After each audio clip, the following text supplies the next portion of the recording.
শেখ হাসিনা ও আসাদুজ্জামানের সম্পত্তি বাজেয়াপ্ত। জাতীয় সংসদ নির্বাচনের আগে পুলিশের জন্য বডি ক্যামেরা আসবে। টঙ্গীতে ভয়াবহ আগুন, প্লাস্টিক ও বস্তার গুদাম পুড়ে ছাই। ধানমন্ডি ৩২ থেকে সরিয়ে নেওয়া হয়েছে বুলডোজার, নিরাপত্তায় সেনা পুলিশ বিজিবি।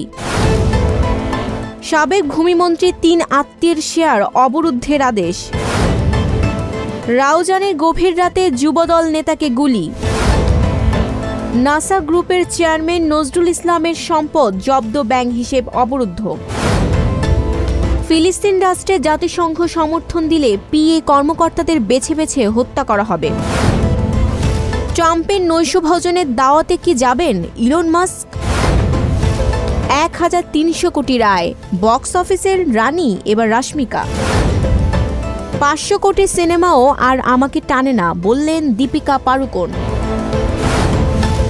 সত্য খুব দ্রুতই আদালতে পরিষ্কার হয়ে যাবে, বললেন মেহজাবিন। তুমি কি আমাকে ভালোবাসো? সিডনির মঞ্চে হিমুরুপার নস্টালজিয়া। ভারতের মুখোমুখি হবার আগে হামজা বললেন সব প্রস্তুতি শেষ। আজ ভারতের হয়ে বাংলাদেশের বিপক্ষে খেলবে অস্ট্রেলিয়া প্রবাসী রায়ান। বাংলাদেশের প্রথম ১০০ টেস্ট খেলার কৃতিত্ব মুশফিকের, বললেন তামিম। এবার জেনে না যাক মিস ইউনিভার্সের পুরস্কার হিসেবে কি দেওয়া হয়। মিস ইউনিভার্সকে ১ বছরের বেতন হিসেবে দেওয়া হয় নগদ ৪ কোটি টাকা। তিনি পাবেন নিউ ইয়র্কের একটি বিলাসবহুল অ্যাপার্টমেন্ট, যেখানে তাকে থাকতে দেওয়া হবে।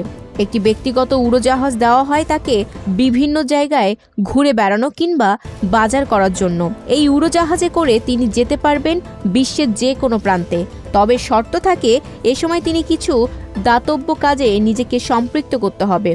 মিস ইউনিভার্সের মাথার মুকুটটি তিনি কেবল ১ বছরের জন্য নিজের কাছে রাখতে পারবেন। অবশ্য তিনি পাবেন একটি রেপ্লিকা মুকুট, যার মূল্য প্রায় ২০ লাখ টাকা।